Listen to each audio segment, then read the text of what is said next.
Me voici au bord du lac de Sanguinet. Comme vous pouvez le voir, le sable est omniprésent. Et le fond du lac en est entièrement recouvert. Donc pour trouver les poissons, pour les pêcheurs, c'est pas si facile que ça. Mais ici, on a une idée. Mais posons la question aux intéressés. De l'étang de Cazaux-Sanguinet, c'est le 5e plus grand lac naturel de France, avec 5600 hectares, et qui a une caractéristique particulière, c'est un lac qu'on appelle oligotrophe, voilà, c'est-à-dire que c'est un lac de formation relativement jeune.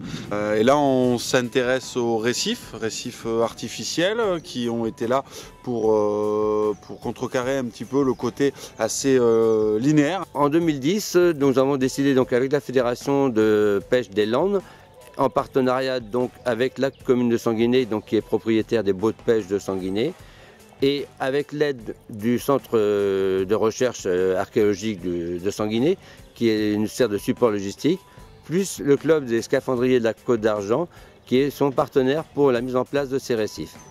Donc après 2 ans d'études, puisque ce sont des projets qui sont quand même très longs à porter, puisqu'il faut beaucoup d'autorisation, puis déposer au fond de l'eau 50 tonnes de béton. Donc ils sont acheminés soit à partir de petits bateaux, de bateaux nous appartenant, de la police de la pêche surtout, soit à partir de la grosse barge du Crest. Donc ce sont des rebus, ce sont des regards, essentiellement ce sont des regards d'assainissement.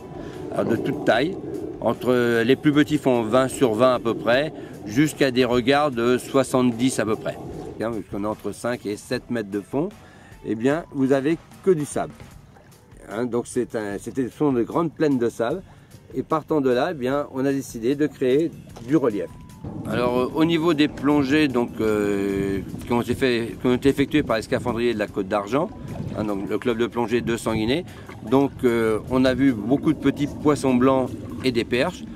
Et au niveau prise, on va dire halieutique, ce sont essentiellement des grosses perches qui ont été prises et quelques cendres. Ces positions donc, ne sont absolument pas cachées, puisque vous les retrouvez donc, sur la page Facebook de la Fédération 40, sur Pêcheland.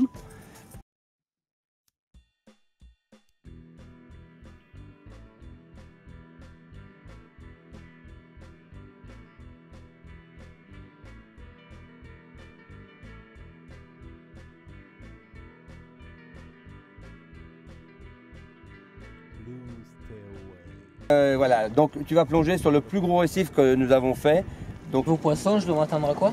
Au niveau poisson, donc on est encore très tôt dans la saison, donc pour l'instant on est début mai, donc le poisson a du mal à se fixer, l'eau était froide encore, elle vient juste de se réchauffer depuis 2 jours et tu devrais commencer à avoir quelques perches arriver.